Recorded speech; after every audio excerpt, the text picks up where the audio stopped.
സമരസൂര്യൻ എരിഞ്ഞടങ്ങിയിട്ട് ഒരു വർഷം പൂർത്തിയാവുന്നു. ലോകത്തിലെ ഓരോ പോരാളിക്കും ആവേശവും ഊർജവുമായ കുത്തുപറമ്പ് സമര പോരാളി സഖാവ് പുഷ്പൻ നമ്മെ വിട്ടുപിരിഞ്ഞിട്ട് സെപ്റ്റംബർ 28-ന് ഇന്ന് ഒരു വർഷം തികയുകയാണ്.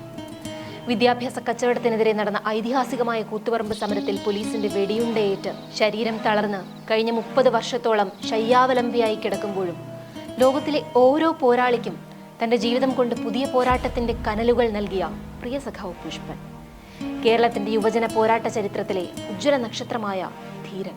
1994 നവംബർ 25-ന് അന്നത്തെ UDF സർക്കാരിന്റെ വിദ്യാഭ്യാസ കച്ചവടത്തിനും അഴിമതിക്കുമെതിരെ കരിങ്കൊടിയേന്തി നിരായുധരായി സമാധാനപരമായി സമരം ചെയ്ത DYFI പ്രവർത്തകരെ കൂത്തുപറമ്പിൽ വെച്ച് പോലീസ് ക്രൂരമായി വെടിവെക്കുകയും രാജീവൻ, ബാബു, റോഷൻ, മധു, ഷിബുലാൽ എന്നീ ധീര യൗവനങ്ങൾ രക്തസാക്ഷികളാവുകയും ചെയ്തു. സഖാവ് പുഷ്പൻ ഉൾപ്പെടെ നിരവധി പേർക്ക് പരിക്കേറ്റു. പോലീസ് വെടിവെപ്പിൽ സുഷുമ്നാ നാഡി തകർന്ന് 24-ാം വയസ്സിൽ കിടപ്പിലായ പുഷ്പന്റെ മനസാന്നിധ്യവും ആശയക്കരുത്തും ലോകത്താകെയുള്ള പോരാളികൾക്ക് മാതൃകയായി.